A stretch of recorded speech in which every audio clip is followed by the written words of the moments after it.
Hey Waffle Gang, I do hope you're well. My name is Mark and today we're checking out some more Reddit stories, and if you do love a Reddit story, why not consider hitting the like, subscribe, maybe that notification bell too. And let's crack on with today's first story. Much love, guys. Now our first story comes from Preference Afraid, who says, I've stopped doing the fun extra office stuff after I didn't like the way my boss handled something. Am I the arsehole here? I guess background is pretty important, and sorry it's long. My job performance is exceptional.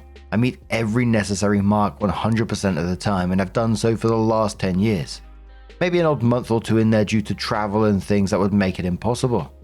I've also stepped up and carried the load for co-workers when things have come up to ensure our area isn't dinged for performance issues. Clients get along well with me.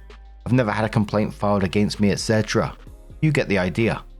I'm also known to do all the holiday decorating, coordinating the gifts for office celebrations, baking the desserts, writing formal thank yous for our department, and making holiday baskets to help maintain positive relationships with the other agencies we work with.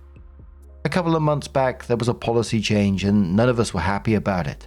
I made the best of a bad situation and adapted to the change immediately.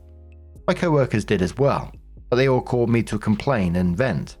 This is normal. We tend to complain amongst ourselves for one good bitch session and then just it is what it is and continue to work hard and not complain again. Here's where the issue is. While one of my co-workers was venting, my boss was eavesdropping selectively on my side of the conversation, as that's what he could hear. I was commiserating with them, but also pointing out that how it wouldn't be that bad. It's in our contract, how we can make it fun / less obnoxious, etc, etc. We hung up and I didn't think about it further. Especially since neither of us said anything that you wouldn't expect an employee to say with the kind of change they are wanting. It was pretty damn tame. I didn't think about it again until my boss called me in a few days later to do an employee evaluation in response to it. In every review I have had here, I've always hit the exceeds expectations in nearly every category. He cut me down to meet expectations on everything. He reamed me for my attitude for not cutting my co-worker off and letting them vent, telling me I should have told them to call him.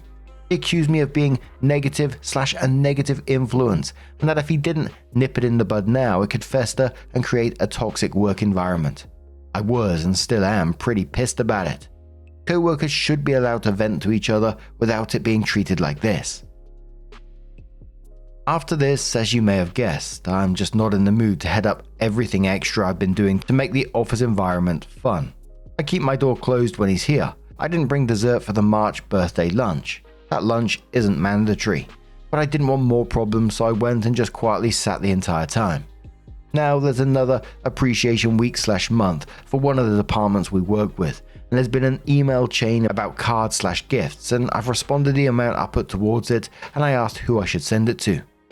People are noticing I'm not picking this stuff up, and that chain has gone in a circle for days now, and I'm not budging.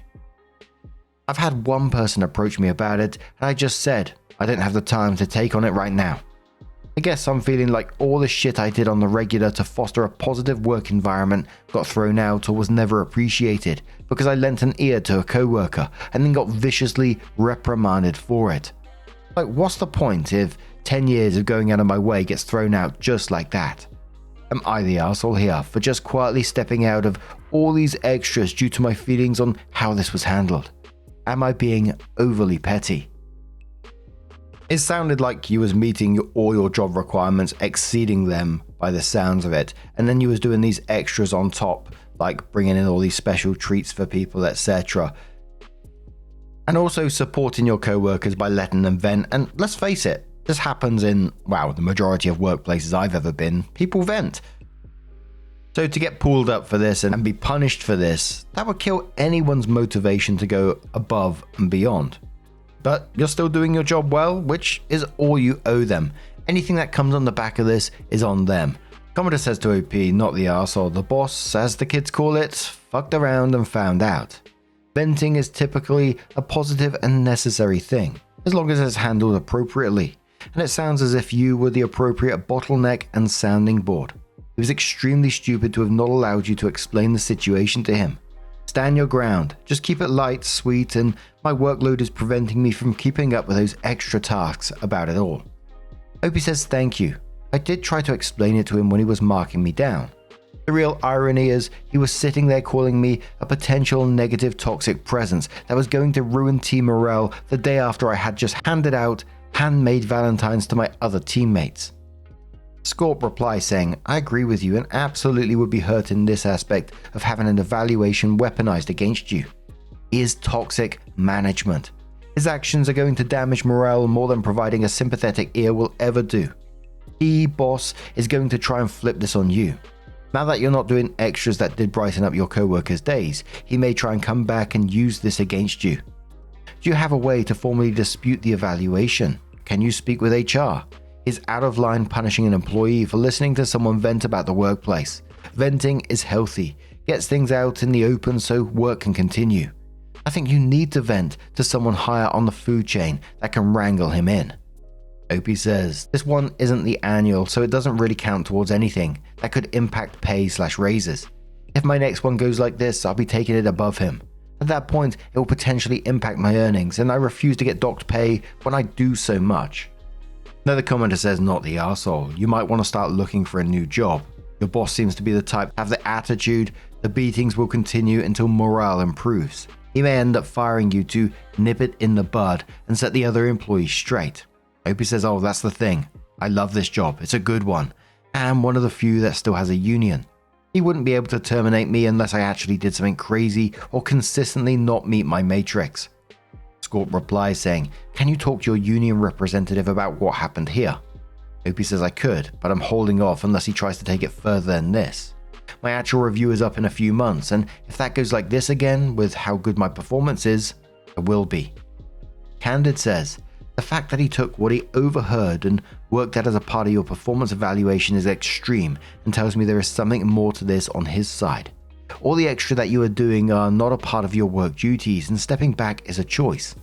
Simply let people know that you'll no longer have the time to participate or lead such activities. I would watch things carefully and start documenting. Make sure that your silence and non-participation is not used against you. Opie says, that's the reason I didn't miss the March birthday lunch. I'm definitely documenting. My plan is to just say, I don't have time with my current case volume, if anyone asks. I've heard he reviewed the person that was complaining to me too, even though he didn't hear their side of the conversation, which I'm thankful for. Not them getting reviewed, but the not hearing part. They were pretty worked up.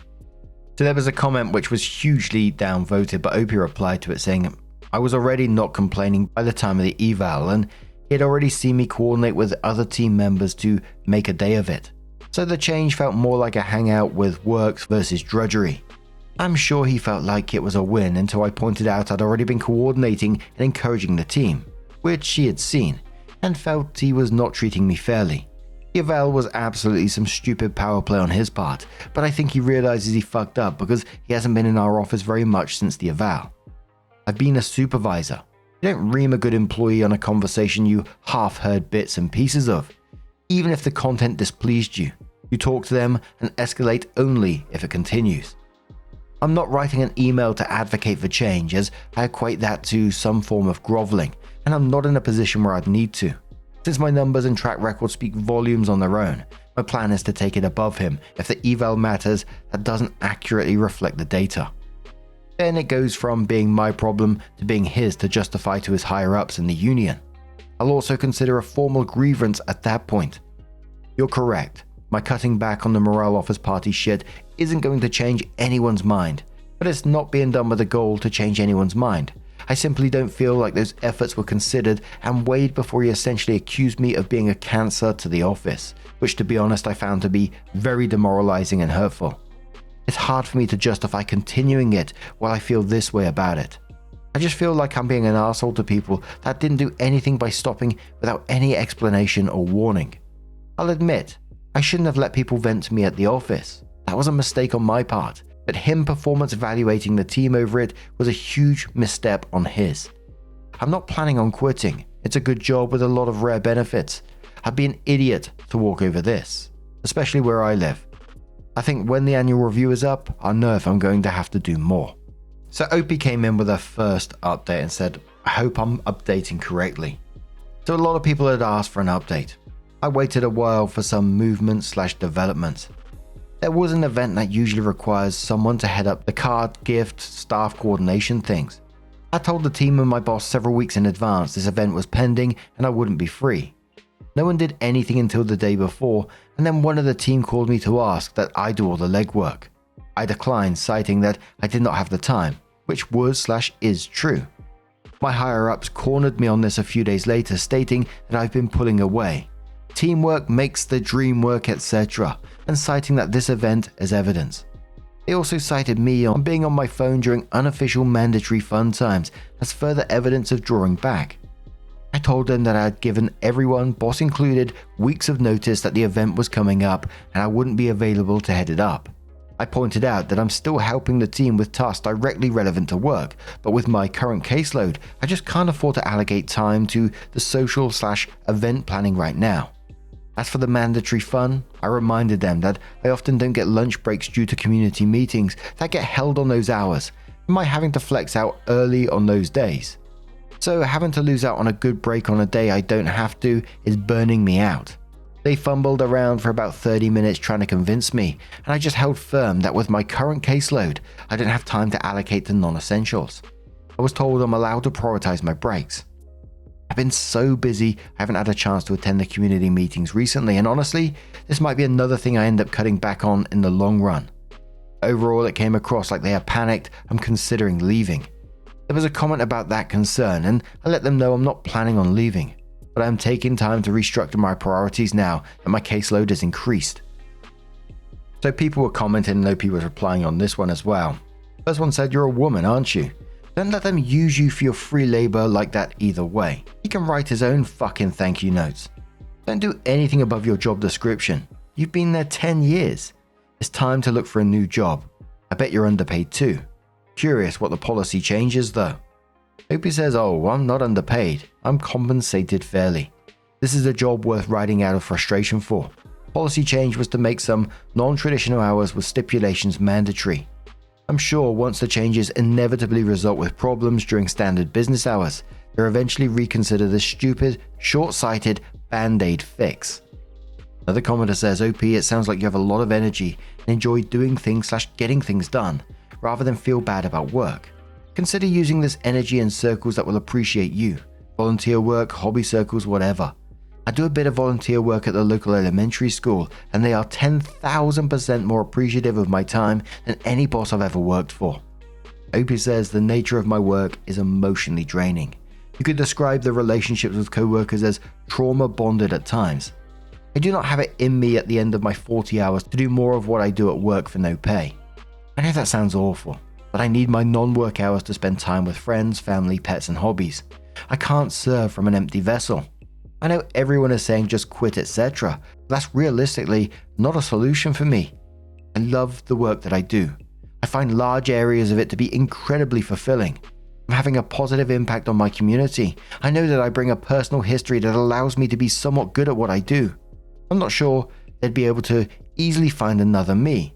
And that's unfortunately what the clients on my caseload need. Beyond that, however, I enjoy coming into work at least 90% of the time. I know I wouldn't be able to find another job that checks all the boxes this one does, especially not where I live. Commenter replies to that saying, not the arsehole, but seriously, weren't you overdoing it? Do your work, enjoy your time. Opie says, I never work over 40 hours. My hours end and I walk right out of the door, and I leave the work phone there too. I don't think I was overdoing it, just making sure I was covering those that will cover me when things come up. It's not even a weekly occurrence, and they always reciprocate. I still plan on helping cover what needs coverage in regards to the things relevant to the job, just not the cars/party planning stuff due to the way in feeling about things right now. Big Philosopher says, no one ever got promoted for making a cake or organizing a birthday party. Wise up, ladies, there is a reason men don't do this and get promoted. They focus on the job, not trying to be a mother to the workplace. Opie says, I have zero desire to be promoted. I left a managerial position where I ran 3 programs to do this job. Less work, more pay, less responsibility. Not everyone fantasizes about job titles. Shannon says, How the hell are you achieving exceeds expectations? I've done everything extra, volunteered for additional tasks and responsibilities, and I've only ever gotten meets. Last year I actually got sick of it and asked what it actually takes and was told flat out that corporate designs the metric to make it impossible. He's a typical mid-management corporate jackhole. Took a one-sided conversation clip and got scared and offended his own bullshit isn't eating up with a smile. Then just cracks down on you overall over one incident where he was eavesdropping. Fuck him, not the arsehole. Opie says I am very detailed, orientated, organized and efficient to a fault. A lot of stuff I do simply because I feel guilty for having free time at work. I could probably complete my entire job functions each week in like 20 hours if I was allowed that option. I've always been like this. I probably have some kind of disorder. I'm just as bad at home. My husband has told me that I complete more in the time between waking and getting to work than a lot of people manage in an entire day. The job I left for this one had to hire more than one person to replace me. But training was probably easy because I wrote a guide on what needed to be done daily, weekly, monthly, quarterly, annually, and gave them my spreadsheets. I know if I reached out to that previous job, they'd snap me in an instant, but their pay and benefits are shit. Toxic says, any update on your boss's reaction? So invested in your story. Opie says, not really. Hate to disappoint. The thing is, he's a pretty decent boss most of the time. I think that's why I was so shocked about this whole situation. We don't have a lot of non-mandatory, mandatory fun stuff in our office, so I guess there haven't been many opportunities. I'm holding strong to just not heading it up. I'm doing my job and that's about it. My co-workers haven't reached out at all this week, so I think they're processing how to approach my sudden weirdness and distance. Opie adds a mini update in the same post and says, annual performance evaluation is in, and it's just as dismal as the retaliatory one. I've declined signing it without discussion and I've contacted my union. This feels like punitive retaliation. If they can't justify the decreases despite my consistent quality performance, I'll be quiet quitting everything that's not a core job function, as continuing to do so will feel like chasing an unattainable metric. And then it was 6.5 months later, OP came in with their final update and said, union advised that technically the review is valid, as they're going by the letter of the set parameters, and boss advised that since I meet my deadlines and quotas, it's valid. I've gone the route of quiet quitting. Nothing outside the minimum to meet expectations, so my raises aren't impacted. I've called in sick on a few days there was non-mandatory but unspoken mandatory fun. I've ceased community outreach so that I'm not missing my breaks. Co-workers are aware there was unjust retaliation. More changes have come that impact management. Bosses talking about taking a job with less of a commute. I know I'll be encouraged to apply for their position. All I'm going to do when that happens is laugh. And the majority of the comments on the back of this one were just like, this is how you lose your best employee. Other people saying OP shouldn't have been doing the majority of those tasks in the first place. We had someone similar in one of the places that I worked who would do this kind of thing. I'm not saying exactly the same as OP obviously, but they would come in and they would bring in baked cakes, they'd bring in baked snacks, and they would come round and talk to you and, have a vent session or whatever in the warehouse, but generally were the light of the workplace. And I gotta tell you, they left for their own reasons in the end, but my word, when they left, that place completely changed. So I personally do appreciate people like that, but what do you guys make of this one? Have you ever had someone like that in your workplace before? Let us know your thoughts down in the comments below. Let's move on to another story. Now, our next story comes from Throwaway Russia, who says, my 24 male girlfriend, 26 female, does unbelievably stupid and self-centered things in public all the time, and I'm honestly ashamed to go out with her. Hi everyone, this is the first time asking for relationship advice online.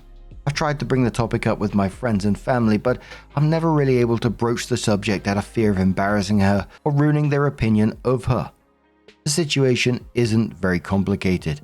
I've been in a 6-month-long relationship with a woman, but in public she does things that the average 10-year-old knows not to. In the past months she has, on multiple occasions, crowded in front of the door of an elevator and rushed in without letting people off.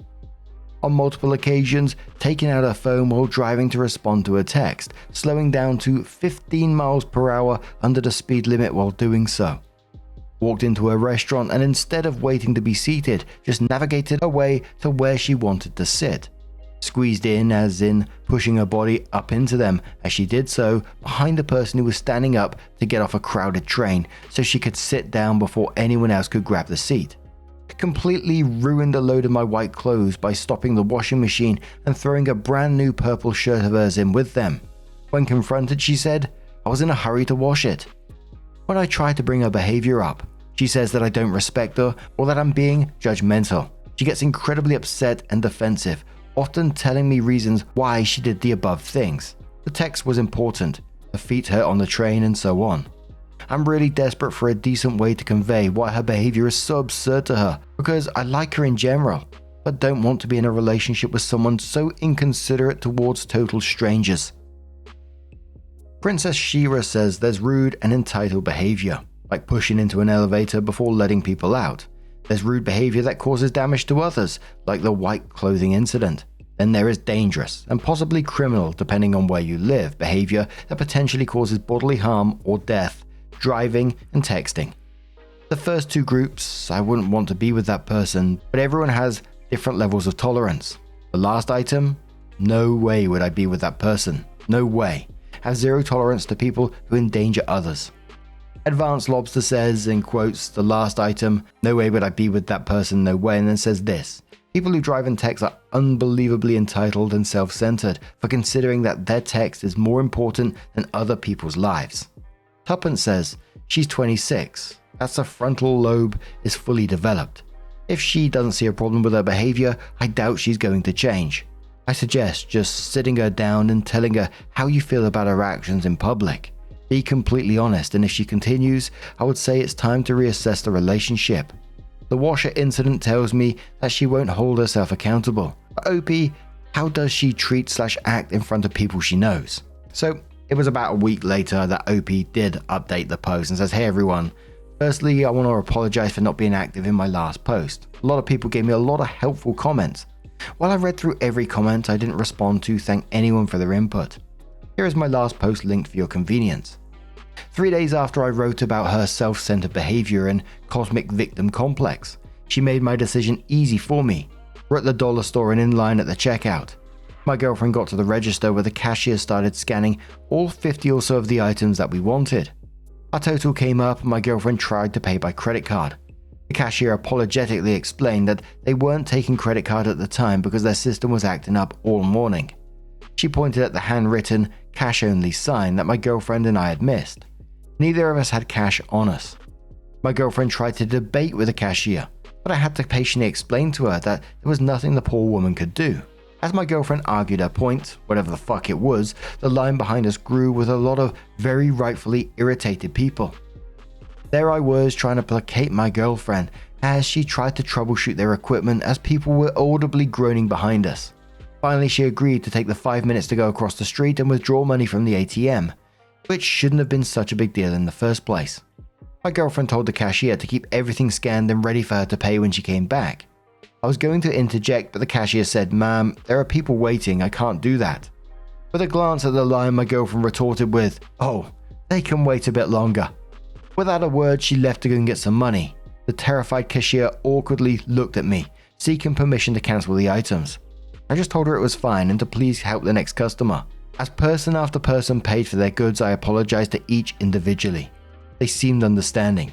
My girlfriend got back 10 minutes later because she wanted to get an ice from the corner shop after withdrawing money. When she noticed the items had to be scanned all over again, she entirely flipped her lid. She started ranting about calling corporate, which I'm not even sure exists for that small dollar store chain, and then talked about posting about it on Twitter. Finally, I blew up, yelled at her for being a very selfish person with expletives, and just walked away. I'm done. The relationship is done. She's texting me, but I'm not even reading them. Holy Mother of Christ, I really hope the next guy who dates her has the patience of a saint. Or maybe I hope she dates a total self-righteous dickhead who can straighten her out. Comment says, wow, that was yikes. She wanted to get an ice. I don't know why, but to me, that part of the story really underlines her craziness. Congratulations, you finally got out of the way of the bullet and dodged it. Opie says it's crazy how normalized her behavior has become to me. That barely even registered as a blip. It was like, oh, she decided instead of making everyone wait 5 minutes, she'd make them wait 10. Yeah, that sounds like her. I also knew if I brought up the ice exactly what her response would be. I was thirsty. Amazing Amy says, where does her entitlement come from? Opie says I'm going to bet she was raised by parents who treated her like a princess. And Opie replied one more time to a deleted commentary who says, yeah, that's kind of what I got. If at 26 she's that big of a Karen, I can't imagine how she'd be at 45. No offense to anyone who is 45, of course. It's just that these kind of behaviors only tend to get worse as we age. Man, she is absolutely wild. Just hold all those 50 items. I'm just going to pop across the road. And while I'm doing it, I'm going to get an ice, which I'm assuming is like a slushy or something like that. I don't know. Just realized as well, it should be pronounced icy. I guess icy makes more sense, right? In the UK, we generally call them slush or slush puppies. I'm sure there are other names as well. But if I was stood in that queue, while I'd be pissed off at the same time, I'm a people watcher, you know that. I'm a nosy bastard. I'd be absolutely loving it. When I see someone with that kind of entitlement out in the wild, I can't help but it's in some ways just be amazed by it. And my hypervigilance would have me all over that. And that's something I'm talking about with my therapist at the minute, you know, because of my youth. Apparently I am just hypervigilant. Therapist was telling me about how the brain works it all out and why I'm like that. It's fucking fascinating. And I've got some exercises that I tried to use to calm me down. I mean, they're not working yet, but we'll see. Anyway, I've gone completely off as usual here. Thank you so much for being here today. What did you think of the story? Let us know your thoughts down in the comments below. And just a huge thank you once again for being here. Truly, it's absolutely amazing. I'm thankful every single day for your support. Thank you so much. And I will see you in the next one. Take care and much love.